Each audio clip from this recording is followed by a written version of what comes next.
विदेश गए पीएम मोदी की कौन सी तस्वीर आई कि जिनपिंग, ट्रंप, मुनीर सबको भयंकर आग लग गई। पाकिस्तान में धमाके पर धमाका, मुनीर, हाफिज सईद के पैरों तले जमीन निकल गई है क्या?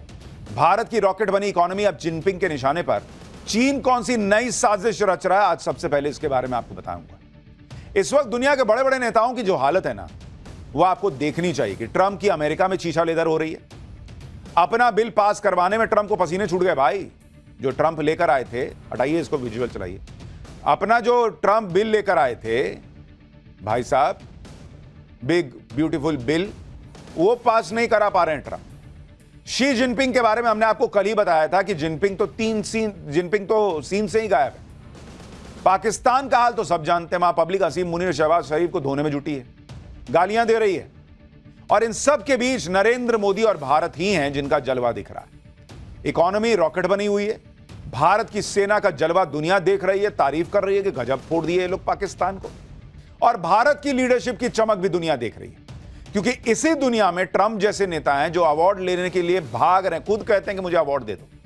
दूसरी तरफ नरेंद्र मोदी हैं जो अवार्ड के पीछे नहीं भागते, अवार्ड मोदी के पीछे भागता है। आप ये भी देखिए कि पाकिस्तान ट्रंप को नोबेल दिलाने में लगा है, लेकिन अगर सम्मान किसी को मिल रहा है तो वो नरेंद्र मोदी है। पिछले एक महीने में नरेंद्र मोदी को 2 देश अपना सबसे बड़ा सम्मान दे चुके हैं। पहले साइप्रस का सर्वोच्च सम्मान मिला, आज घाना का सर्वोच्च सम्मान नरेंद्र मोदी को मिल गया। घाना से आज जो तस्वीरें आई हैं उसे देखकर ट्रंप, जिनपिंग, मुनीर सब चिढ़ गए होंगे। खासतौर पर चीन के लिए बहुत बड़ा झटका है, क्योंकि पीएम मोदी को सिर्फ अवार्ड नहीं मिल रहा, भारत के साथ बड़ी बड़ी डील कर रहा है घाना। और यह वो डील है जो चीन की सारी रणनीति को धराशायी करेगा। यही वजह है कि चीन इतना चिढ़ा हुआ है कि भारत के खिलाफ नई साजिश करने में जुट गया। चीन की यह नई साजिश क्या है, यह आज आपको बताऊंगा। साथ ही बताऊंगा कि इधर मोदी विदेश दौरे पर हैं, उधर पाकिस्तान में क्या हड़कंप मच गया है, वहां बम पे बम कैसे फूट रहे हैं। पाकिस्तान हाफिज सईद, मसूद अजहर जैसे आतंकियों को पाल तो रहा है, लेकिन वही आतंकी अब पाकिस्तान की कब्र खोदने में जुट गए हैं क्या, यह सब बताऊंगा। लेकिन प्रधानमंत्री नरेंद्र मोदी ने अफ्रीका जाकर कैसे भारत का और सनातन का डंका बजा दिया है, उसकी एक झलक देखिए पहले।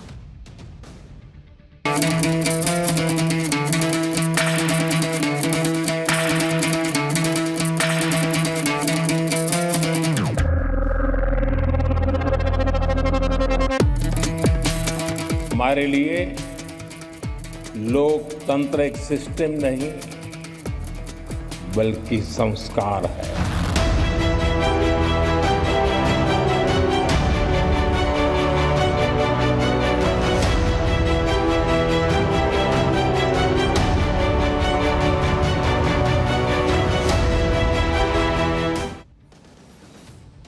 जब भारत से हजारों किलोमीटर दूर अफ्रीका जैसी जगहों पर भारत की जय जय होती है, सनातन की जय जय होती है, तो ये तस्वीरें हर भारतीय को गर्व से भर देती है। सनातन का डंका कैसे अफ्रीका के देशों में बज रहा है, वो सब तो आज आपको दिखाऊंगा ही। लेकिन पहले आज की सबसे खास तस्वीरें देख लीजिए, जिसकी चर्चा हर जगह हो रही है। घाना ने आज पीएम मोदी को अपना सर्वोच्च सम्मान order of the star of घाना दिया है। घाना के राष्ट्रपति ने पीएम मोदी को यह सम्मान दिया, देखिए। और वो मेडल जो है, वो सम्मान जो है, वो नरेंद्र मोदी के गले में तो है, लेकिन बॉस ये देश का सम्मान है। आप नरेंद्र मोदी का विरोध भी करते हो, पसंद ना भी करते हो, लेकिन बॉस ये देश का रुतबा बढ़ रहा है। और विदेश मंत्रालय की तरफ से बताया गया कि पीएम मोदी को यह अवार्ड उनके नेतृत्व और ग्लोबल लेवल पर उनके प्रभाव के लिए दिया गया है। घाना में अवार्ड मिलने के बाद पीएम मोदी ने क्या कहा, एक बार आपको सुनना चाहिए। फिर बताऊंगा कि पीएम मोदी की वो डिप्लोमेसी जिसकी वजह से आज घाना में भारत का नाम गूंज रहा है, और चीन भाई साहब अलग अलग बुलाया हुआ है। मेरे लिए अत्यंत गर्व और सम्मान की बात है। मैं राष्ट्रपति महामाजी, घाना सरकार और घाना के लोगों का हृदय से आभार प्रकट करता हूं। मैं इस सम्मान को 140 करोड़ भारतीयों की ओर से विनम्रता के साथ स्वीकार करता हूं। अच्छा, आप देखिए कि 11 सालों में पीएम मोदी को सर्वोच्च सम्मान मिलने की लाइन लगी हुई है भाई, झड़ी लगी हुई है। पीएम मोदी को इन 11 सालों में अब तक 24 ग्लोबल अवार्ड मिल चुके हैं। कुछ दिन पहले पीएम मोदी साइप्रस गए थे तो वहां का सर्वोच्च सम्मान मिला था। इसके अलावा यूएई, अफगानिस्तान, सऊदी अरब, कुवैत जैसे मुस्लिम देश भी पीएम मोदी को सम्मानित कर चुके हैं। पीएम मोदी को विदेश में इतने सम्मान मिल चुके हैं जितने भारत के किसी प्रधानमंत्री को आज तक नहीं मिले। सर्वोच्च सम्मान की अगर बात करूं, आप देखिए किस तरह से नरेंद्र मोदी इस लाइन में वहां खड़े हैं जहां दुनिया का ग्लोबल लीडर, कोई छोड़िए बॉस, भारत का कोई प्रधानमंत्री खड़ा नहीं होता है। अगर आप सर्वोच्च सम्मान देखेंगे जो नरेंद्र मोदी को मिला है बीते 11 सालों में, अगर आप देखेंगे तो उसकी संख्या आप देखिए। पीएम मोदी को कितना मिला भाई? पीएम मोदी को 24 सम्मान मिल चुके हैं, 24। अगर आप नेहरू साहब को देखेंगे, जवाहरलाल नेहरू को, उनको कितने मिले थे? 2, मात्र 2। इंदिरा गांधी को कितने मिले? इंदिरा गांधी को 2। और मनमोहन सिंह, एक और प्रधानमंत्री, इनको कितने मिले? 2। तो जिनको लगता है कि दूसरे देशों का सर्वोच्च सम्मान क्या है, किसी को भी मिल जाता होगा, बॉस किसी को भी नहीं मिलता। ये 2 उठाने वाले लोग थे। और एक नरेंद्र मोदी हैं जो 11 साल में 24 सर्वोच्च सम्मान हासिल कर चुके हैं या ग्लोबल सम्मान हासिल कर चुके हैं अलग अलग देशों। और आप खुद पीएम मोदी की लोकप्रियता देख लीजिए, कहां 24 अवार्ड और कहां 2 अवार्ड इन लोगों के। सोचिए उस प्रधानमंत्री की विदेश नीति पर राहुल गांधी सवाल उठाते हैं। कुछ लोगों को यह लग रहा होगा कि पीएम मोदी पता नहीं ऐसा कौन सा जादू चला देते हैं कि जहां जाते हैं वहां देश उन्हें अवार्ड देने लगते हैं। बॉस, ये कोई जादू नहीं है, ये नरेंद्र मोदी का काम है, भारत की ताकत है जो उनके नेतृत्व में दुनिया भर को सलाम कर रही है। दुनिया उन्हें सलाम कर रही है, भारत को सलाम कर रही है। जैसे आप घाना का उदाहरण देखिए, कोविड जैसे मुश्किल वक्त में पीएम मोदी ने घाना को वैक्सीन भिजवाई थी बॉस। पीएम मोदी के नेतृत्व में ही साल 2023 में भारत में G20 की बैठक हुई। इसी बैठक में 54 देशों के समूह वाला अफ्रीकन यूनियन G20 का स्थायी सदस्य बना। पीएम मोदी ही वो नेता हैं जो हर ग्लोबल मंच से उन कमजोर देशों की आवाज उठाते हैं जिन्हें दूसरे ताकतवर देश इग्नोर करते हैं। पीएम मोदी के ही कार्यकाल में घाना और भारत के बीच द्विपक्षीय व्यापार 160% बढ़ गया। पीएम मोदी के ही कार्यकाल में घाना में भारत का निर्यात करीब 2 गुना हो गया है। यानी नरेंद्र मोदी की विदेश नीति यह है कि भाई जो डेवलप्ड कंट्रीज हैं, जो बड़े देश हैं, बड़ी अर्थव्यवस्थाएं हैं, उनसे दोस्ती है, ठीक है, और बराबरी की दोस्ती होगी, ये नहीं कि तुम्हारा ऑर्डर लेंगे। लेकिन जो छोटे देश हैं, जो विकासशील देश हैं, अविकसित देश हैं, उनको भी साथ लेके चलेंगे बॉस, छोड़ नहीं देंगे। वो ट्रंप नहीं है कि फायदा निकलेगा तो काम करेंगे तुम्हारे साथ, नहीं तो जाओ यहां से हटो। वो चीन नहीं है कि तुमसे 2 रुपए का काम लेने के लिए जो है 8 रुपया देंगे और तुम्हारी जमीन हड़प लेंगे। जब घाना और अफ्रीकन यूनियन के साथ पीएम मोदी की ऐसी डिप्लोमेसी होगी तो फिर कोई देश कैसे पीएम मोदी को इग्नोर कर सकता है या उन्हें सम्मान दिए बिना लौटा सकता है? विदेशों में पीएम मोदी का डंका कैसे बजता है, घाना के दौरे पर इसकी एक और तस्वीर देखिए। पीएम मोदी ने जब घाना के संसद को संबोधित किया तो भाषण के बाद पीएम मोदी से हाथ मिलाने की लाइन लग गई बॉस। ये तस्वीर देखिए, सारे वहां पर जो उनकी संसद में सांसद थे, भाई साहब सब आगे आके हाथ मिला रहे हैं। ये भारत की ताकत है बॉस। आपको वहां नरेंद्र मोदी नहीं, भारत का प्रधानमंत्री दिखना चाहिए जो भारत को इस तरह से मजबूती से खड़ा कर रहा है। पीएम मोदी ने भी उनके इस सम्मान के प्रति आभार जताते हुए एक एक सांसद से हाथ मिलाया। पीएम मोदी ने जब घाना की संसद को संबोधित किया तो वहां उन्होंने ऐसी बात कही कि घाना के सांसदों के होश उड़ गए। पीएम मोदी ने बताया कि भारत में 2500 पॉलिटिकल पार्टियां हैं, 2500, और यह बात सुनकर घाना के सांसद दंग रह गए। सुनिए पीएम मोदी ने घाना की संसद में और क्या कहा। India is the mother of democracy. हमारे लिए लोकतंत्र एक सिस्टम नहीं बल्कि संस्कार है।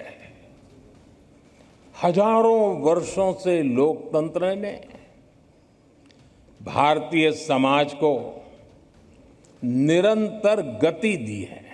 India has over 2500 political parties. I repeat, 2500 political parties, 20 different parties governing different states, 22 official languages, thousands of dialects, एक तरफ प्रधानमंत्री मोदी हैं जो दुनिया में जा जाकर बताते हैं कि देखिए भारत बहुत तेजी से आगे बढ़ रहा है, यहां अपॉर्चुनिटी आई है। दुनिया में जाके बताते हैं कि भारत का लोकतंत्र जो है ना वो हमारे रगों में लोकतंत्र बहता है, भारत जो है वो ऐसा लोकतांत्रिक देश है। और एक तरफ राहुल गांधी विदेश जाते हैं, सब खत्म हो गया जी, हमारे यहां कुछ नहीं बचा, हमारे यहां तो जुडिशरी भाई खत्म मामला है, हमारे यहां कुछ नहीं है, ऐसा वाला हिसाब पैदा कर देते हैं। पीएम मोदी 5 देशों की यात्रा पर है। आज उन्होंने घाना की संसद को संबोधित किया, अब वो त्रिनिदाद और नामीबिया में भी संसद को संबोधित करेंगे। संसद को संबोधित करने के मामले में भी पीएम मोदी भारतीय प्रधानमंत्रियों में सबसे आगे हैं। पीएम मोदी अभी तक 15 बार विदेशी संसद को संबोधित कर चुके हैं।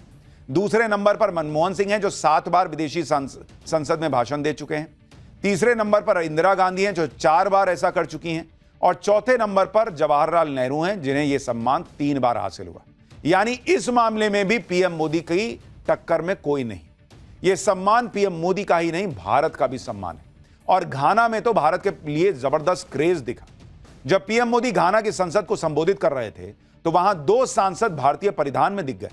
पीएम मोदी के भाषण के बाद वहां स्पीकर ने जब संसद को संचालित किया तो वहां सांसद भारत विजिट की मांग करने लगे और स्पीकर ने उन्हें भरोसा दिया कि वो इसकी इजाजत देंगे। घाना के एक सांसद पगड़ी पहनकर आ गए थे, ये देखिए दूल्हा टाइप तैयार होकर आ गए भाई। एक सांसद जो है वो दुल्हन टाइप तैयार होकर आ गई। इनकी सांसद साहब की पगड़ी अलग ही चमक रही। इसके अलावा एक महिला सांसद भारतीय परिधान में साड़ी में आ गई। अब देखिए घाना की संसद में क्या मजेदार बातचीत हुई और कैसे पीएम मोदी भी इस बातचीत को सुनकर उसका आनंद ले रहे थे। I recognize that the honorable member is itching to visit India. Time is not on our side, but my attention has been drawn outdooring herself straight in front of us. So I thank honorable members for that.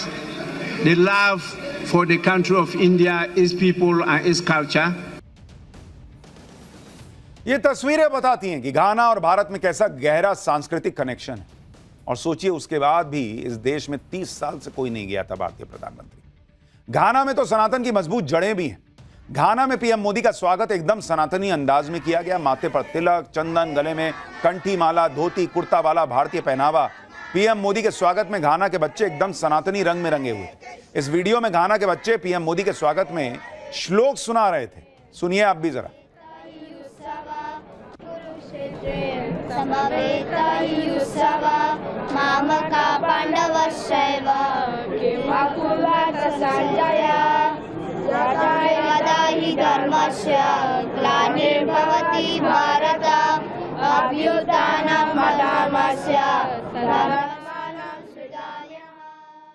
ये तस्वीरें तो घाना की हैं, लेकिन दूसरे अफ्रीकी देशों में भी अब सनातन की गूंज है। अफ्रीकी देश कीनिया का ये वीडियो देखिए। सड़कों पर हरे रामा हरे कृष्णा गाती टोलियां मिल जाएंगी, झूमते गाते लोग मिल जाएंगे। केनिया का ही एक और वीडियो देखिए। राजधानी नैरोबी में पार्क में बैठकी लगाकर भजन गाए जा रहे हैं। पार्क में आए लोग भी उसमें शरीक हो रहे हैं, उसका आनंद ले रहे हैं। अफ्रीकी देश तंजानिया की तस्वीर देखिए जो आपको अपने घर के आसपास के मंदिर का एहसास करा देगी। इस वीडियो में तंजानिया के अफ्रीका हिंदू कम्युनिटी के लोग शिव मंदिर बनाकर वहां पूजा कर रहे हैं। छोटे छोटे अफ्रीकी बच्चे आरती करते दिख रहे हैं। दक्षिण अफ्रीका के डरबन का ये एक वीडियो बताया जा रहा है, ये वाला। यहां हवन चल रहा है। इस आयोजन में कितनी तादाद में लोग जुटे हैं आप देखिए। अभी तक अमेरिका और यूरोप के देशों से आई ऐसी तस्वीरें ही सबका ध्यान खींचती थी, लेकिन अफ्रीकी देशों में भी हिंदू धर्म के प्रति क्रेज बढ़ रहा है, जो भारतीय संस्कृति और सनातन की सॉफ्ट पावर है। सबसे कमाल की बात है कि यहां सनातन की बात कर लीजिए, भारत में हिंदू धर्म की बात कर लीजिए तो आप कम्युनल करार दिए जाने लगते हैं और दुनिया में सनातन का डंका बज रहा है। घाना में सनातन का डंका तो बज ही रहा है। इसके अलावा वहां पीएम मोदी ने जो किया उससे चीन परेशान हो गया। भारत ने जो डिजिटल पेमेंट का इंफ्रास्ट्रक्चर खड़ा किया है उसकी चर्चा अब घाना तक हो रही है, यूपीआई की। जल्दी ही भारत की टेक्नोलॉजी का फायदा घाना को भी मिलेगा। घाना में भी भारत यूपीआई को पुश कर रहा है। भारत डिजिटल पेमेंट में के क्षेत्र में घाना के साथ टेक्नोलॉजी साझा करेगा।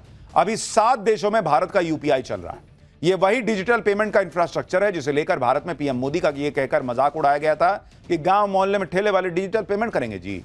इसके अलावा भारत और घाना के बीच कई अहम समझौते भी हुए। इसमें सांस्कृतिक मूल्यों के आदान प्रदान पर समझौता हुआ, ट्रेडिशनल मेडिसिन के क्षेत्र में ट्रेनिंग और रिसर्च पर समझौता हुआ। इसके अलावा घाना से critical minerals, defence, maritime security और एनर्जी, इन सब पर समझौता हुआ है। पीएम मोदी ने बताया कि घाना में क्रिटिकल मिनरल्स की इस पर बात हुई है और क्रिटिकल मिनरल्स की माइनिंग के लिए भारतीय कंपनियां सहयोग करेंगी। अभी नई टेक्नोलॉजी के लिए जरूरी क्रिटिकल मिनरल्स पर चीन का वर्चस्व है। साथ ही भारत घाना को वैक्सीन हब बनाने में मदद करेगा। 5 सालों में द्विपक्षीय व्यापार को दोगुना करने पर जोर दिया गया है। यानी जो चीन सोच रहा था कि अरे हम रेयर अर्थ पकड़ के बैठे रहेंगे, क्रिटिकल मिनरल्स किसी को नहीं देंगे, वहां काम शुरू हो गया बॉस, कि कैसे खेला करना है। आप यह भी समझिए कि रणनीति के तौर पर घाना भारत के लिए बहुत इंपॉर्टेंट है, क्योंकि अफ्रीका में चीन भी अपना प्रभुत्व बढ़ाने में लगा है। भारत चीन को टक्कर देते हुए अफ्रीकी देशों को कर्ज देने के मामले में दूसरे नंबर पर है। भारत अफ्रीका के लिए एक प्रमुख डिफेंस सप्लायर देश के रूप में भी उभर रहा है। अफ्रीकी संघ भारत का चौथा सबसे बड़ा व्यापारिक साझेदार है। 2030 तक अफ्रीका देशों तक निर्यात को दोगुना करने का टारगेट भी है। इधर पीएम मोदी अपनी कूटनीति को आगे बढ़ा रहे हैं, उधर भारत की बढ़ती ताकत चीन को चुभने लगी। चीन ने पहले रेयर अर्थ मटेरियल के निर्यात पर रोक लगाकर भारत की ग्रोथ को झटका देने का प्रयास किया। अब चीन की नई साजिश सामने आई है। भारत ग्लोबल मैन्युफैक्चरिंग का हब ना बने, मेक इन इंडिया मुहिम कामयाब ना हो जाए और ज्यादा, इसके लिए चीन ने पूरी ताकत झोंक दी। खबर है कि चीन ने भारत में काम कर रहे सैकड़ों चीनी इंजीनियर्स और टेक्नीशियंस को वापस चीन बुला लिया है। ये सारे चाइनीज इंजीनियर और टेक्नीशियन भारत में आईफोन बनाने वाली कंपनी फॉक्सकॉन के लिए काम कर रहे थे। इससे आईफोन के प्रोडक्शन पर सीधा असर पड़ेगा। चीन की इस हरकत का मकसद साफ है कि वो भारत की फैक्ट्री में प्रोडक्शन की रफ्तार रोककर दुनिया की नजर में यह साबित करना चाहता है कि सप्लाई चेन के मामले में भारत भरोसेमंद पार्टनर नहीं। फॉक्सकॉन से 300 से ज्यादा चीनी इंजीनियर्स लौट चुके हैं। सिर्फ मैन पावर ही नहीं, चीन ने ऐसे मशीनों की सप्लाई में भी देरी करना शुरू कर दिया है जो भारत में मैन्युफैक्चरिंग के लिए इंपॉर्टेंट है। दरअसल अभी भी भारत के कई उद्योगों में इस्तेमाल होने वाली भारी और मॉडर्न मशीनरी चीन से आती है और चीन अड़ंगा लगाता है तो हिंदुस्तानी फैक्ट्रीज में प्रोडक्शन पर सीधा इंपैक्ट पड़ सकता है। चीन तेजी से बढ़ते भारत की टांग खींचने में लगा हुआ है, लेकिन भारत ने भी चीन पर ऐसा पलटवार किया कि चीन तड़प उठेगा। अगले दलाई लामा को चुने जाने के मुद्दे पर भारत ने साफ कह दिया कि जो स्थापित व्यवस्था है उसी के मुताबिक उत्तराधिकारी चुना जाएगा। केंद्रीय मंत्री किरण रिजिजू ने साफ कहा कि तिब्बती बौद्ध धर्म के लीडर को ही उत्तराधिकारी चुनने का हक है, इसके अलावा किसी को अधिकार नहीं है। कल ही तिब्बती बौद्ध धर्म के सबसे बड़े आध्यात्मिक गुरु दलाई लामा ने कहा था कि अगले दलाई लामा को चुने जाने में चीन की कोई भूमिका नहीं होगी। यह बात चीन को मंजूर नहीं है। चीन चाहता कि अगला दलाई लामा वही बनाए और चीन इसे इजाजत दे, लेकिन भारत ने भी क्लियर कर दिया कि तुम चीन बैठो साइड में, दलाई लामा जो कह रहे हैं उसको सुनो। मोदी के विदेश दौरे के बीच चीन साजिशें करने में जुटा है तो उधर खुद को बचाने के लिए पाकिस्तान इधर उधर दौड़ा भागा घूम रहा है। पाकिस्तान के प्रधानमंत्री शहबाज शरीफ अजरबैजान पहुंच गए। अजरबैजान वो देश है जो भारत के खिलाफ पाकिस्तान का साथ देता है। पाकिस्तान, अजरबैजान और तुर्की की तिकड़ी बनी हुई है जो भारत के खिलाफ चालें चलती है। पाकिस्तान की वायुसेना का चीफ अमेरिका गया हुआ है। पाकिस्तान के फर्जी फील्ड मार्शल असीम मुनीर के अमेरिका दौरे के बाद फिर से पाकिस्तान का कोई आर्मी अफसर अमेरिका गया है। पाकिस्तान में यह भगदड़ इसलिए मची है कि एक तो भारत उसे हर जगह मार रहा है, दूसरी तरफ पाकिस्तान में उसके पाले आतंकियों में ही कुछ आतंकी खुद पाकिस्तान की कब्र खोदने में जुट गए। पाकिस्तान में आए दिन बम फट रहे हैं। कल ही पाकिस्तान के खैबर पख्तूनख्वा राज्य में एक बम धमाके में 4 सरकारी कर्मचारी मारे गए। इससे पहले पाकिस्तान के वजीरिस्तान में कार बम धमाका हुआ था, इसमें 13 पाकिस्तानी सैनिक मारे गए। 2 दिन पहले पाकिस्तान के क्वेटा में भी बम धमाका हुआ, पुलिस थाने में हमला हुआ, बैंक में आग लगा दी गई। पिछले महीने जून में ही पाकिस्तान में 78 आतंकी हमले हो चुके हैं, जिनमें पाकिस्तान के पाले आतंकियों का हाथ बताया जा रहा है। पाकिस्तान में यह सब इसलिए हो रहा है क्योंकि पाकिस्तान सालों से जो आतंकवाद पाल रहा है वही आतंकवाद अब उसे बर्बाद करने में जुटा है। अपनी इस बर्बादी को देखकर भी पाकिस्तान हालांकि सुधर नहीं रहा। वो हाफिज सईद और मसूद अजहर जैसे उन आतंकियों को पाल रहा है जो आतंकवादी भारत को जख्म देने के लिए पाकिस्तान ने बनाए। ऑपरेशन सिंदूर में तो हाफिज सईद और मसूद अजहर के रिश्तेदार निपट गए, लेकिन ऑपरेशन सिंदूर का दूसरा पार्ट शुरू होगा तो हाफिज सईद और मसूद अजहर को भी ठोकने का नंबर आ जाएगा। फिर से भारत की मार खाने का डर तो पाकिस्तान के अंदर है ही, क्योंकि आप देखिए कि जो बिलावल भुट्टो कल तक पानी पर खून बहाने की धमकी दे रहा था, वो बिलावल भुट्टो अब दोस्ती करने की बातें कर रहा है। यही बिलावल भुट्टो याद है ना, कैसे कहता था कि खून बहेगा, ये होगा, वो होगा, हम ये कर देंगे, वो कर देंगे। अब कह रहा है कि हम शांति चाहते हैं। शांति चाहते हो तो इसीलिए इसको बिलावल भुट्टो को पाकिस्तान का पप्पू कर, और हमारे यहां ओवैसी इसको तगड़े से रगड़ चुके हैं। शशीर थरूर ने भी इसकी क्लास लगाई थी, लेकिन पाकिस्तान को बेइज्जती की इतनी आदत पड़ चुकी है कि अब उसे बेइज्जती का एहसास ही नहीं होता। वो सुन्न पड़ चुका है। कोई थप्पड़ भी मार के जाता है तो उसको पता ही नहीं चलता, उसको लगता है ये तो नॉर्मल है, बेइज्जत होना कौन सी बड़ी बात। खैर, वर्ल्ड डिप्लोमेसी में क्या चल रहा है वो आपको बताया। अब आपको बताता हूं भारत की पॉलिटिक्स में क्या चल रहा है। कोप भवन से बाहर आए केजरीवाल, मोदी को छोड़कर सीधे राहुल गांधी के खिलाफ मोर्चा खोल दिया। अखिलेश यादव के नए घर में ऐसा क्या है जो 2027 में योगी का गेम बिगाड़ देगा?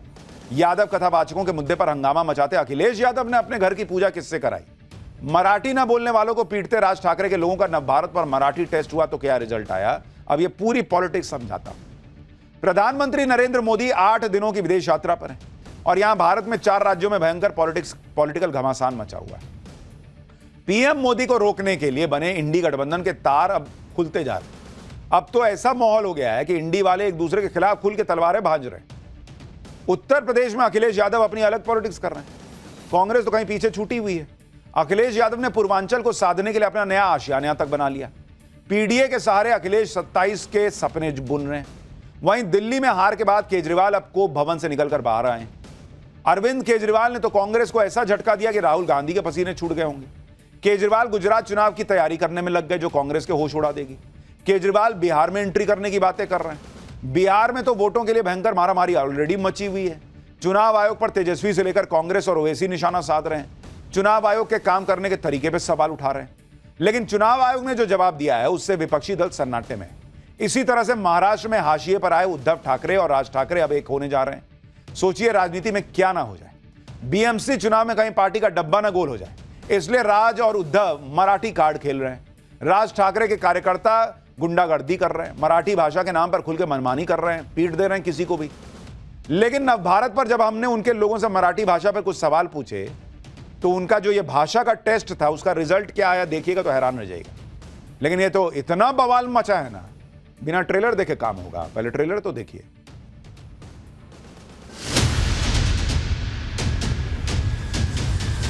ये पीडीए भवन के नाम से जाना जाएगा। तो एक राजनीतिक मुद्दा बना दिया गया है। ये गलत है ना। ये पूर्वांचल का इलाका तो रिकॉर्ड बनाएगा ही बनाएगा।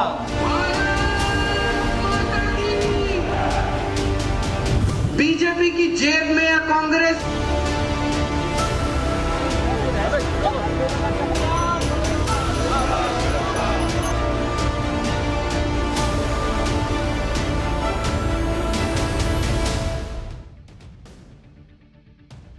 बहुत सारा माल है इसमें, पॉलिटिकल माल।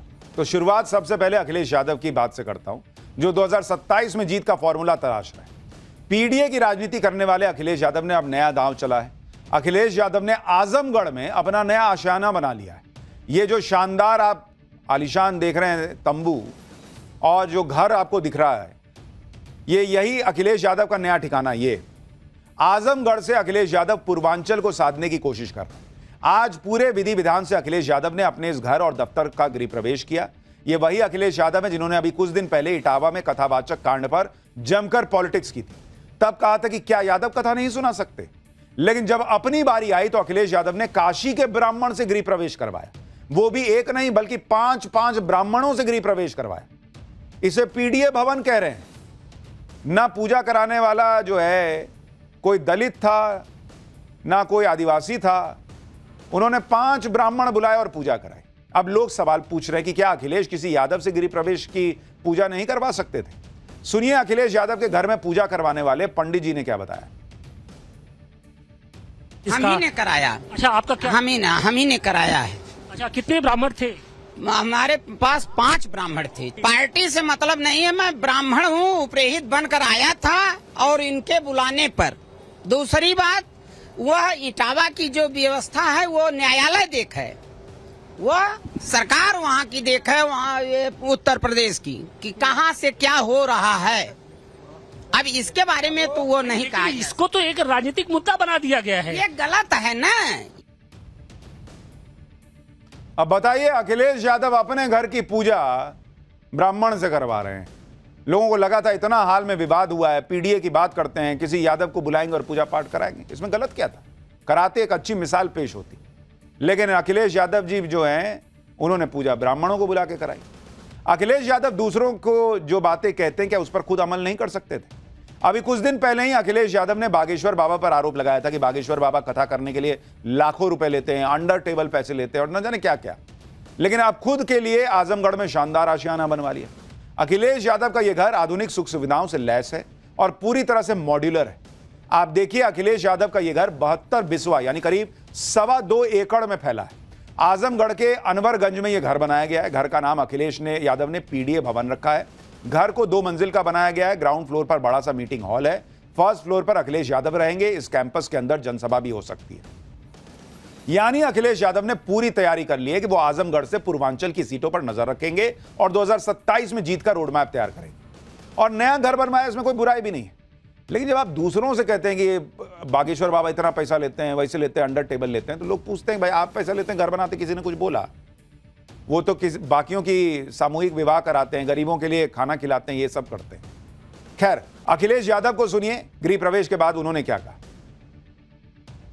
इस जगह का नाम और इस कार्यालय का नाम पीडीए भवन कर करके रखना चाहिए। ये पीडीए भवन के नाम से जाना जाएगा, क्योंकि पीडीए एकता ही हमें सत्ता दिलाएगी। पीडीए एकता ही हमारे सामाजिक न्याय के राज की स्थापना का रास्ता खोलेगी। आजमगढ़ को ही अपना नया ठिकाना अखिलेश यादव ने क्यों बनाया, यह भी आपको बताता हूं। अखिलेश यादव की पार्टी यूपी के पिछले 2 विधानसभा चुनाव हार चुकी है। हालांकि लोकसभा चुनाव में अखिलेश यादव का पीडीए वाला दांव चला था और अब इसी पीडीए वाली पॉलिटिक्स को अखिलेश यादव नए सिरे से आजमा रहे हैं। सत्ता में वापसी के लिए पूर्वांचल बहुत महत्वपूर्ण है। 2017 के चुनाव में बीजेपी ने पूर्वांचल में 114 सीटें जीती और समाजवादी को मात्र 16 सीटें मिली थी। 2022 में बीजेपी की सीटें घटकर 86 हो गईं और 2022 में समाजवादी पार्टी ने पूर्वांचल में 55 सीटें जीत ली। 2024 के लोकसभा चुनाव में बीजेपी गठबंधन को पूर्वांचल में 9 सीटें मिली, जबकि 2024 लोकसभा चुनाव में इंडी गठबंधन ने 12 सीटें जीती थी। इसी वजह से अखिलेश यादव पूर्वांचल पर फोकस कर रहे हैं। आजमगढ़ को समाजवादी पार्टी का गढ़ माना जाता है। धर्मेंद्र यादव आजमगढ़ से सपा के सांसद भी हैं। कुल मिलाकर अखिलेश यादव सोच रहे हैं कि लोकसभा चुनाव में मिली बढ़त को अगर पूर्वांचल में बरकरार रख लेते हैं तो शायद 2027 में योगी आदित्यनाथ का जो विजय रथ है उसको रोक पाए। अखिलेश यादव तो इतने कॉन्फिडेंट हैं कि कह रहे हैं कि 2027 में पूर्वांचल रिकॉर्ड बनाएगा। सुनिए अखिलेश यादव को। जो बीजेपी की तरह घबराहट दिखाई दे रही है, ये लग रहा है कि इस बार 27 में रिकॉर्ड बनने जा रहा है। रिकॉर्ड ये पूर्वांचल का इलाका तो रिकॉर्ड बनाएगा ही बनाएगा। इस बार देख लेना, गाजियाबाद से लेकर के गाजीपुर तक और सहारनपुर से लेकर के सोनभद्र तक केवल पीडीए, इंडिया गठबंधन और समाजवादी पार्टी ही दिखाई देगी। यूपी में अखिलेश यादव नए नए फॉर्मूले खोज रहे हैं और अखिलेश यादव के प्लान ऑफ एक्शन में कांग्रेस कहीं नहीं दिख रही। इसी तरह से अरविंद केजरीवाल की राजनीति में भी कांग्रेस के लिए कोई जगह नहीं। दिल्ली चुनाव में हार के बाद अब केजरीवाल एक बार फिर से एक्टिव हो रहे हैं। केजरीवाल ने गुजरात चुनाव को मिशन बना लिया है। वो गुजरात जो बीजेपी का गढ़ है, इसके बाद भी केजरीवाल लगे हुए हैं और दावा कर रहे हैं कि इस बार गुजरात में आम आदमी पार्टी की सरकार बनेगी। गुजरात में केजरीवाल बीजेपी के साथ साथ कांग्रेस पर भी हमले बोल रहे हैं। केजरीवाल ने गुजरात में एक बार फिर दोहराया कि कांग्रेस के साथ उनका कोई गठबंधन नहीं है। केजरीवाल को एक बार सुनिए, फिर बताऊंगा कि केजरीवाल ने ऐसा क्या कह दिया कि राहुल गांधी परेशान हो गए होंगे। हमारा कोई गठबंधन नहीं है कांग्रेस के साथ। नहीं, कोई गठबंधन होता तो विसावदर में चुनाव क्यों लड़े वो लोग? विसावदर में वो हमें हराने के लिए आए थे। बीजेपी ने कांग्रेस को भेजा था, इनको हराओ, इनके वोट काटो। कांग्रेस ने ढंग से काम नहीं किया, खूब डांट पड़ी बीजेपी की। उसके बाद उनको, कांग्रेस वालों को, तुम ठीक से काम नहीं करते हो। वो इंडिया अलायंस लोकसभा का था, अब हमारी तरफ से कोई नहीं है। भाई केजरीवाल साहब ने तो खुला कह दिया इंडिया अलायंस वगैरह कुछ नहीं है, हमारी तरफ से खत्म है इंडिया अलायंस। और वो कह रहे हैं कि भाई कांग्रेस गुजरात में हारती है तो बीजेपी डांटती है। केजरीवाल ये जान चुके हैं कि कांग्रेस का साथ लेने से उनको कोई फायदा हुआ नहीं। दिल्ली में लोकसभा चुनाव कांग्रेस के साथ मिलकर चुनाव लड़ने पर भी केजरीवाल हार गए थे। तभी से केजरीवाल और कांग्रेस के बीच खटास आ गई थी। विधानसभा चुनाव में भी केजरीवाल ने कांग्रेस पर आरोप लगाया था कि वो बीजेपी को जिताने के लिए काम कर रही है। गुजरात में केजरीवाल इसलिए भी कांग्रेस पर हमलावर हैं जिससे वो कांग्रेस की जगह खुद को बीजेपी का विकल्प बता सके। गुजरात में पार्टी का प्रदर्शन भी ठीक ठाक ही रहा है। 2022 के विधानसभा चुनाव में आम आदमी पार्टी ने 5 सीटें जीती थी। 2022 में आम आदमी पार्टी को करीब 13% वोट मिले थे। केजरीवाल तो गुजरात के मतदाताओं से खुलकर कह रहे हैं कि बीजेपी और कांग्रेस आपस में मिले हुए हैं जी। केजरीवाल ने तो यहां तक कह दिया कि कांग्रेस बीजेपी की जेब में है और दोनों के बीच प्रेमी प्रेमिका वाला रिश्ता है। सुनिए केजरीवाल को। बीजेपी की जेब में या कांग्रेस केवल और केवल बीजेपी की नौकरी करती है। मैंने कहा ये कांग्रेस और बीजेपी का रिश्ता क्या कहलाता है? क्या ये भाई बहन का रिश्ता है या ये पति पत्नी का रिश्ता है? आपको क्या लगता है? ये ना भाई बहन का रिश्ता है और ना ये पति पत्नी का रिश्ता है। ये प्रेमी और प्रेमिका का रिश्ता है जो छुप छुप के मिलते हैं। यानी केजरीवाल कांग्रेस को ज्यादा धो रहे हैं रगड़ रगड़ कर, क्योंकि उनको पता है कि उन्हें गुजरात में कांग्रेस की जगह लेनी है, उस गुजरात में जहां राहुल गांधी दावा हर बार कर देते हैं कि लिख के रख लो इस बार हम सरकार बनाएंगे। इधर महाराष्ट्र में भी गजब ही हो रहा है। मराठी भाषा और मराठी अस्मिता के नाम पर खुलेआम गुंडागर्दी हो रही है। विधानसभा चुनाव में उद्धव ठाकरे और राज ठाकरे दोनों को जोरदार झटका लगा था। राज ठाकरे तो जीरो पर चले गए। इससे उबरने के लिए अब फिर से मराठी भाषा का मुद्दा उछाल रहे हैं। यह मुद्दा इसलिए भी उठाया जा रहा है क्योंकि बीएमसी चुनाव आने वाले हैं। बीएमसी चुनाव के लिए राज ठाकरे और उद्धव ठाकरे एक साथ रैली भी कर सकते हैं। यानी पूरी कोशिश हो रही है कि किसी तरह से अपनी राजनीतिक जमीन बचाई जा सके। और इस चक्कर में उद्धव ठाकरे और राज ठाकरे दोनों के ही कार्यकर्ता खुलेआम गुंडागर्दी कर रहे हैं, लोगों को मार रहे हैं, धमका रहे हैं। आप ये तस्वीरें देखिए, उद्धव ठाकरे की पार्टी के पूर्व सांसद राजन विचारे के दफ्तर में मुंबई के व्यापारियों को थप्पड़ मारा जा रहा है, सिर्फ इसलिए कि व्यापारी मराठी नहीं बोल रहे थे। बताइए, फिर घूम फिर के बहुत पॉलिटिक्स किए और जीरो से ऊपर बढ़ने का कोई रास्ता क्या दिखा कि भाई लोगों को मारो कि तुम मराठी क्यों नहीं बोल पा रहे। राज ठाकरे और उद्धव ठाकरे के नेता खुद को मराठी भाषा का सबसे बड़ा समर्थक और प्रेमी बताने में लगे। लेकिन जब इन लोगों से मराठी भाषा को लेकर सवाल करो तो सारी पोल पट्टी खुल जाती। राज ठाकरे की पार्टी के कार्यकर्ताओं से हमारे संवाददाता ने मराठी भाषा को लेकर कुछ सवाल क्या पूछे, वो लोग तो बचकर निकल गए।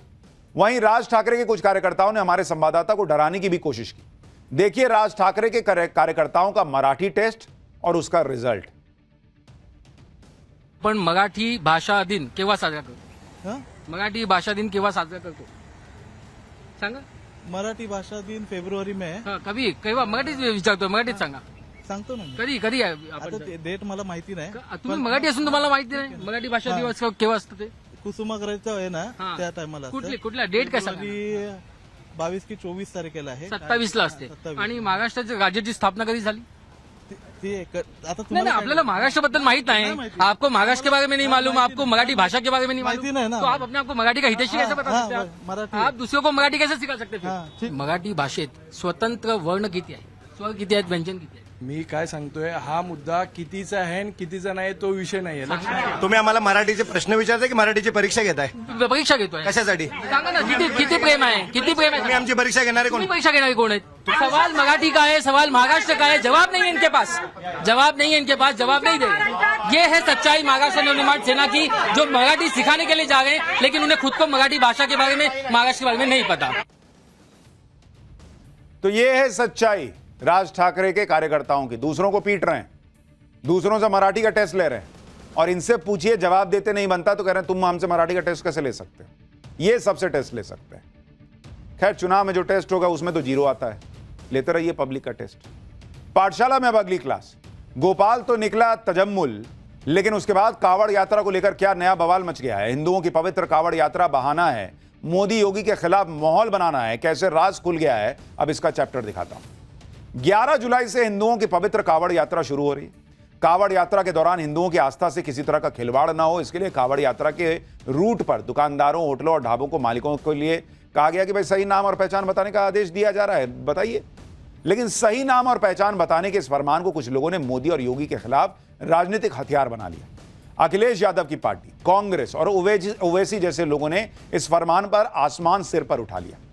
कावड़ रूट पर चेकिंग को सीधे सीधे पहलगाम आतंकी हमले से जोड़ दिया गया। ऐसे में सवाल उठता है कि क्या किसी धर्म की आस्था से खिलवाड़ रोकने की कोशिश आतंकवाद हो जाती है क्या?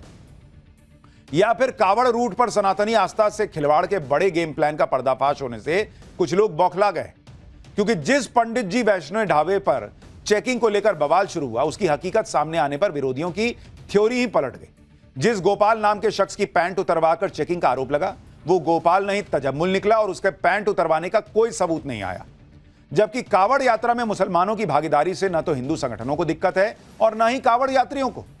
क्योंकि सालों से मुस्लिम कारीगर पवित्र गंगा जल ले जाने के लिए जो कावड़ है वो बना रहे हैं। मुस्लिम कारीगर कावड़ियों के लिए ड्रेस भी बना रहे हैं और बिना पहचान छुपाए मुस्लिम कावड़ियों के लिए शाकाहारी खाना भी बना रहे हैं। और भाई उनके बनाए कावड़ इस्तेमाल होते हैं, उनके बनाए हुए ड्रेस इस्तेमाल होते हैं। यानी मामला हिंदू मुसलमान का है ही नहीं। मुसलमान तो सालों से कावड़ यात्रा में भागीदारी कर रहे हैं। मामला सीधा सीधा धोखाधड़ी का है। भाई नाम बताओ ना भाई। कावड़ जो बना रहे हैं हरिद्वार में लोग बनाते हैं, मुसलमान बनाते हैं, वो नाम छुपा के थोड़ी बना रहे हैं। जो ड्रेस बनाते हैं वो नाम छुपा के नहीं बनाते हैं। तो किसी को दिक्कत नहीं भाई, उसको पता है कि मैं शाहरुख से ले रहा हूं कि मैं जो है पांडे जी से ले रहा हूं, ले रहा है अपना। हां, आप बोलिएगा वैष्णो ढाबा है, उसमें गोपाल नाम बताइएगा, निकलिएगा तजम्मुल, तो भाई किसी को भी झटका लगेगा। संत और हिंदू संगठन भी अब सवाल उठा रहे हैं कि तजम्मुल का नाम बदलकर गोपाल रखना क्या हिंदुओं की आस्था के साथ खिलवाड़ नहीं है। पाठशाला में कावड़ यात्रा पर छिड़े घमासान की पूरी डिटेल बताऊंगा, लेकिन जो हो रहा है पहले देख लीजिए।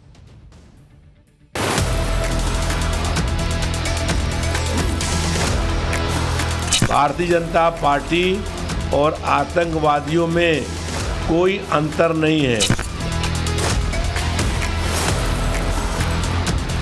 वो उग्रवादी स्वयं होंगे, इसीलिए उन्होंने हिंदुओं को उग्रवादी कहा। पूरे भारत के मुसलमान चिंतित हैं इस मामले को लेकर के। जो हम हैं वो बताना बुरा नहीं।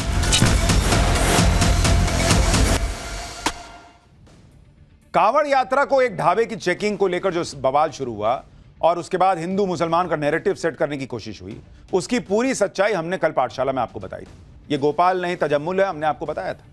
मुजफ्फरनगर के जिस पंडित जी वैष्णो ढाबे पर हिंदू संगठन की चेकिंग के दौरान समाजवादी पार्टी और ओवैसी ने पैंट उतरवाकर चेकिंग के आरोप लगाए, उसकी सच्चाई भी खुद पीड़ित बताए जा रहे शख्स ने सबको बताया कि कैसे उसका नाम तजम्मुल से बदलकर गोपाल रखा गया। अब आप खुद सोचिए, अगर तजम्मुल गोपाल बनकर पंडित ढाबा चलाए और पहचान छुपाकर कावड़ियों को खाना खिलाए तो क्या इसे सही ठहराया जा सकता है? लेकिन बवाल तो मचाना था तो मचा दिया, क्योंकि भाई मुसलमानों का वोट चाहिए। माहौल बना दो कि मुसलमानों को टारगेट किया जा रहा है, चेकिंग करने वालों को आतंकवादी ठहराया जा रहा है। इसमें अखिलेश यादव की पार्टी के नेता सबसे आगे। कल एसटी हसन ने ढाबों की चेकिंग करने वालों की तुलना आतंकियों से की। आज सपा नेता रविदार मेहरोत्रा भी इसी लाइन पर बोल रहे हैं। आप दोनों को सुनिए, फिर कावड़ यात्रा को लेकर हिंदू मुसलमान के नैरेटिव को सेट करने वालों की पोल खोलने वाली तस्वीरें दिखाऊं।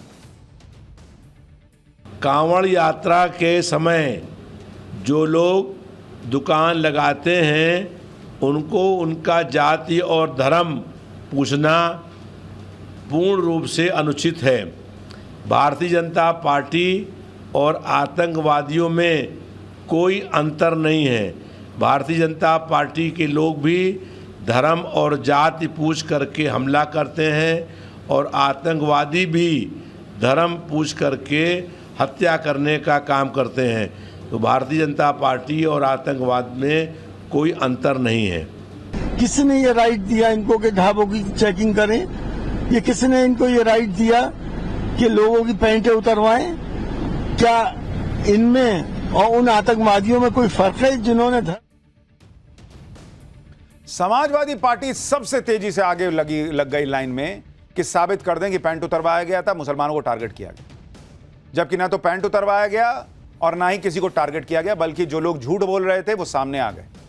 ऐसे लोगों को कावड़ यात्रा के बारे में या तो पूरी जानकारी नहीं है, या पीएम मोदी और सीएम योगी के विरोध में वो इस बारे में जानना नहीं चाहते या लोगों तक बात पहुंचने नहीं देना चाहते। ऐसे लोगों को कावड़ यात्रा के रूट से आई इन तस्वीरों को भी देखना चाहिए। पहली तस्वीर मेरठ की है, जहां मुस्लिम कारीगर कावड़ बना रहे हैं और वो इस काम को इस बार नहीं बल्कि पिछले कई सालों से करते आ रहे हैं।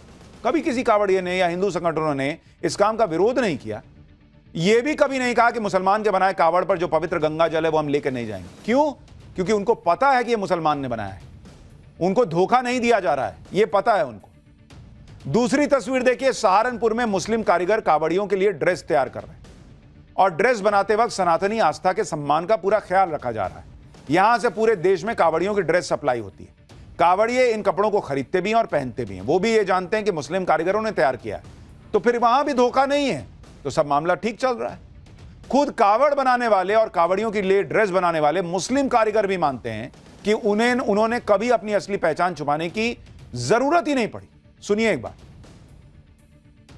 आपको कावड़ बेचने में उनको जो कावड़ी होते हैं उनको पता है कि आप मुस्लिम हैं? इन्हें सब पता है, बातचीत होती है फोन पे, सब उन्हें मालूम है, मगर हमारे साथ कोई दिक्कत नहीं। तो कभी के आपको पहचान छुपाने की नहीं, नहीं हमारे साथ कोई ऐसी बात नहीं है। ये लगभग हमारा 2010-11 का काम है। तो अच्छा लगता है भाई ये तो देखो जी, हम सेवा कर रहे हैं कावड़ी में, इसमें अच्छा बुरा लगने की तो कोई बात ही नहीं है। अच्छा, आप लोग मुस्लिम है और ये ड्रेस बनाते हैं, किसी तरीके का फतवा या कोई ना जी, इस बारे में हमारे यहाँ कुछ नहीं है भाई। कोई किसी ने आपत्ति आज तक करी नहीं, हमें 11-12 साल हो गए काम करते। हाँ, कोई दिक्कत नहीं किसी को, आज तक किसी ने नहीं कहा ये काम ना करो, बल्कि हमें इस पर थोड़ा सा वो रहे भाई, इस पर भगवान लिखा हुआ पैरों मारता है, वेस्ट गिरती है, थोड़ा इसके रहते हैं, हम इसे इधर उधर पैरों मार नहीं देते। यानी सीधा सा हिसाब है भाई, आप मुसलमान हो, काम कर रहे हो, कोई दिक्कत नहीं, बता के करो ना। एक और तस्वीर देखिए, हरिद्वार के ज्वालापुर इलाके की तस्वीर। इस इलाके से होकर ही कांवड़िए पवित्र गंगा जल लेकर देश के अलग अलग हिस्सों के लिए निकलते हैं। यह मुस्लिम इलाका है और यहां कई मुस्लिम ढाबे भी हैं, लेकिन किसी ढाबा मालिक ने अपनी असल पहचान छिपाने की कभी जरूरत महसूस नहीं की। देखिए, लिखा है रिजवान टी स्टॉल। इस इलाके के सभी ढाबा मालिकों का कांवड़ यात्रा के लिए एक अघोषित नियम है कि वो अपने ढाबे में शुद्ध शाकाहारी खाना बनाते हैं, ताकि कांवड़ियों की आस्था को किसी तरह की चोट न पहुंचे। हरिद्वार के ऐसे ही एक मुस्लिम ढाबे से हमारे सहयोगी की रिपोर्ट देखिए। यहाँ पे आप सबसे पहले देखिए, ये जो ढाबे का नाम है वो नूर है, यानी ये सभी इलाके में मुस्लिम ढाबे हैं, ज्यादातर सारे मुस्लिम ढाबे हैं। अब इसमें नई बात क्या है, इस खबर में नई बात क्या हो जाती है, जब कावड़ का सीजन चलता है, मेला चलता है और कावड़िए यहाँ से निकलते हैं तो इनका मेन्यू कार्ड बिल्कुल बदल जाता है। अब इन्हीं से बात करेंगे। मैं आपसे जानना चाहूंगा, अब कावड़ मेले की शुरुआत हो रही है, तो क्या आप हिंदू भाइयों के लिए क्या करते हैं? सादा खाना बनता है सर। क्या क्या बनता है? मटर पनीर, छोले, दाल, कड़ी पकौड़ा, ये चीजें बनती है सर। इसमें आपको कोई आपत्ति नहीं सर, कोई आपत्ति नहीं।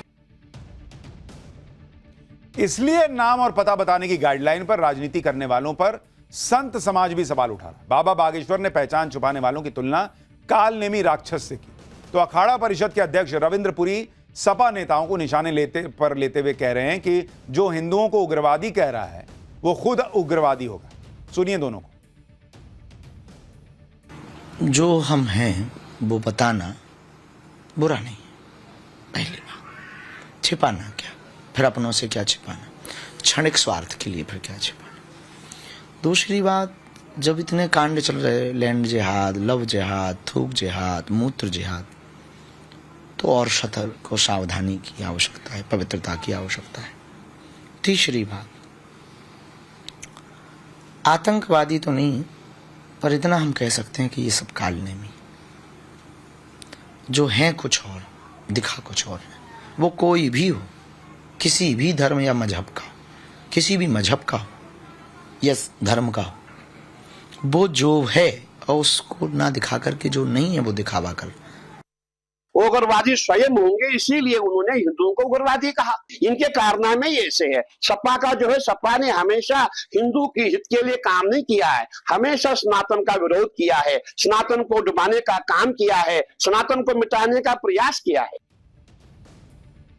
जो लोग कावड़ यात्रा के दौरान पहचान छुपाकर आस्था से खिलवाड़ करने वालों का बचाव कर रहे हैं, उन्हें यह भी देखना चाहिए कि खुद मुसलमान भी धार्मिक यात्राओं के दौरान सख्त नियमों का पालन करते हैं। जैसे मुसलमानों के लिए सबसे पवित्र तो हज यात्रा ही है। हज यात्रा पर जाने वाले पुरुषों को एहराम यानी बिना सिले सफेद कपड़े पहनना जरूरी होता है। एहराम पहनने के बाद कुछ चीजें जैसे बाल काटना, झगड़ना, परफ्यूम लगाना, शिकार करना वर्जित माना जाता है। हज यात्रा के दौरान शराब और तंबाकू जैसी चीजें ले जाने की सख्त मनाही होती है। हज यात्री के पास ऐसी चीजें मिलना गंभीर अपराध माना जाता है। यही नहीं, गैर मुसलमानों को मक्का और मदीना के पवित्र हिस्सों में जाने की अनुमति तक नहीं होती। तो कोई इसका तो विरोध नहीं करता कि भाई हिंदू वहां क्यों नहीं जाएगा। भाई उनके अपने नियम है, उनको फॉलो करना चाहिए। जो कावड़ यात्रा कर रहा है, कावड़ लेके जा रहा है, उसको पता होना चाहिए कि भाई वो कहां खा रहा है, क्या कर रहा है, इसमें बुराई क्या है, लेकिन चल रहा है। पाठशाला में अब अगली क्लास, जिसमें आपको बताऊंगा बचाने वाले को कुत्ते ने काटा, उसके बाद तड़प तड़प कर ऐसी मौत हुई जो रुला देगी। कुत्ते के काटने से होने वाले रेबीज और उसकी दर्दनाक तड़प से बचना है तो यह चैप्टर मिस मत कीजिएगा बॉस। अगर आपका कोई अपना दर्द से तड़पता रहे, छटपटाता रहे, तड़प तड़प कर दम तोड़ दे और आप कुछ ना कर पाए, तो वो पल सोचिए कितना दर्दनाक होगा। नेशनल लेवल के कबड्डी प्लेयर ब्रजेश सोलंकी के परिवार ने इन दर्दनाक पलों को झेला है। आप तस्वीरें देखिए। बाप रे बाप, कलेजा फट जाएगा। यह वीडियो इंटरनेट पर वायरल है जिसमें ब्रजेश दर्द से तड़प रहा है और उसके परिवार वाले कुछ नहीं कर पा रहे। ब्रजेश को रेबीज हुआ है जिसने उसकी जान ले ली। ब्रजेश ने तड़प तड़प के दम तोड़ दिया। ब्रजेश की मौत सिर्फ एक घटना नहीं है बल्कि चेतावनी है कि कुत्ते के काटने को कभी हल्के में मत लीजिए। अगर एक बार रेबीज की बीमारी हो गई तो बाप रे बाप, ऐसी तड़प होगी, लोग कहते हैं मौत तय हो जाती है। और यह मौत चुपचाप नहीं आती, इंसान तड़प तड़प कर मरता है। आखिर ब्रजेश को रेबीज कैसे हुआ था आप जानेंगे तो रो पड़ेंगे। रेबीज का मरीज इस तरह तड़प तड़प कर दम तोड़ता है जिसका वीडियो देखकर ही रोना आ जाए। आप सोचिए कि ब्रजेश को इस तरह तड़प तड़प कर मरते देखना उसके परिवार वालों के लिए कितना दुखदाई रहा होगा। आप ये वीडियो देखिए, इसमें ब्रजेश जमीन पर अपने पिता की गोद में सिर रखकर तड़प रहा है। यह घटना उत्तर प्रदेश में बुलंदशहर के फराना गांव की है। 19 साल का ब्रजेश सोलंकी स्टेट लेवल कबड्डी खिलाड़ी था। ब्रजेश प्रो कबड्डी लीग में भी सिलेक्ट हो चुका था, लेकिन एक छोटी सी लापरवाही ने उसकी जान ले ली। 2 महीने पहले नाले में गिरे पिल्ले को देखकर ब्रजेश का दिल पसीज गया। उसने नाले से पिल्ले को निकालकर उसकी जान बचाने की कोशिश की। नाले से निकालने के दौरान उसी कुत्ते के बच्चे ने, पिल्ले ने ब्रजेश को काट लिया, लेकिन ब्रजेश ने इसे अनदेखा कर दिया और रेबीज के इंजेक्शन नहीं लगवाए। वहीं से मामला खराब हो गया। कुछ हफ्तों के बाद ब्रजेश के शरीर में रेबीज के लक्षण दिखाई देने शुरू हुए। उसे घबराहट होने लगी, पानी से डर लगने लगा। परिवार वाले उसे अस्पताल लेकर गए, लेकिन तब तक बहुत देर हो चुकी थी। एक बार सुनिए ब्रजेश के भाई ने क्या बताया। अलीगढ़ में जीवन ज्योति हॉस्पिटल है, उसने इस चीज की पुष्टि की। मैंने कही थी मैं डॉक्टर साहब पानी पीने में भैया थोड़ा सा हिचक रहो और थोड़ा सा डर रहो, इसमें पानी नहीं पिया जा रहा। तो उन्होंने तुरंत ही देखते कहा था कि मुझसे बोले आप कौन हो। मैंने भाई हूँ मैं इसका, किसी पागल बंदर ने खाया या पागल कुत्ते ने खाया। ये महीने 2 महीने या साल 2 साल पहले, इसको बहुत जल्दी या तो अलीगढ़ मेडिकल लेके जाओ या दिल्ली लेके जाओ। ब्रजेश की मौत एक अलार्म है, क्योंकि अगर एक बार रेबीज हो जाए तो मौत का चांस 100% होता है। इसके बावजूद पूरी दुनिया में रेबीज से सबसे ज्यादा मौतें भारत में ही होती हैं। रिपोर्ट के मुताबिक हर साल रेबीज से दुनिया भर में करीब 15,000 लोगों की मौत होती है, जिनमें से 35% यानी 5,000 मौतें अकेले भारत में होती हैं। इसलिए ब्रजेश इकलौता नहीं है जिसकी जरा सी लापरवाही ने उसकी जान ले ली। उत्तर प्रदेश के ही गाजियाबाद में 2 साल पहले रेबीज से 14 साल के बच्चे की दर्दनाक मौत हो गई थी, जिसका वीडियो भी सामने आया, जिसमें एम्बुलेंस के अंदर तड़पते बच्चे को देखकर हर किसी का कलेजा कांप गया था। अपने बच्चे को तड़पता देख उसके पिता कुछ नहीं कर पा रहे थे और फिर बच्चे ने पिता की गोद में दम तोड़ दिया था। इंटरनेट पर एक और वीडियो वायरल हो रहा है जिसमें एक लड़की अस्पताल के बेड पर तड़प रही है। उसके मुंह से लार निकल रही है। वो इतनी बुरी तरह छटपटा रही है कि उसे बेड पर रस्सी से बांधा गया है। कहा गया कि यह वीडियो भी रेबीज से पीड़ित लड़की का है। रेबीज के बारे में एक आम धारणा यह भी है कि रेबीज से पीड़ित व्यक्ति कुत्ते जैसा व्यवहार करने लगता है, भौंकने भी लगता है। दरअसल rabies virus direct central nervous system को प्रभावित करता है। रेबीज से संक्रमित व्यक्ति उत्तेजित और भ्रमित होने लगता है, जिसकी वजह से वो पानी या दूसरी चीजों को देखकर डरने लगता है। अजीब अजीब तरह की आवाजें निकालने लगता है। कई बार ये कुत्ते के भौंकने जैसी आवाज लगती है। रेबीज के मरीजों के मुंह से लार निकलने लगती है क्योंकि वो उसे निगल नहीं पाते। ये सब नर्वस सिस्टम फेल होने की वजह से होता है। लेकिन लोग समझते हैं कि रेबीज का मरीज मरने से पहले कुत्ता बन जाता है, जबकि ऐसा नहीं होता। आमतौर पर लोगों को लगता है कि रेबीज सिर्फ कुत्ते के काटने से होता है, लेकिन ऐसा भी नहीं। अमेरिका में चमगादड़ रेबीज का प्रमुख स्रोत है। लोमड़ी, सियार जैसे जंगली जानवर भी रेबीज फैला सकते हैं। बिल्ली और चूहे के काटने से भी रेबीज हो सकता है और बंदर के काटने से भी रेबीज संक्रमित हो सकता है।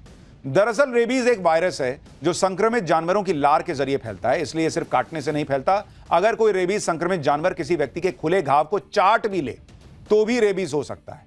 और इसलिए अगर कोई आपका घाव है, किसी कुत्ते ने, सुअर ने, बंदर ने मान लीजिए चाट लिया है, तो भी तुरंत डॉक्टर को दिखाइए। इसे हल्के में बिल्कुल मत लीजिए।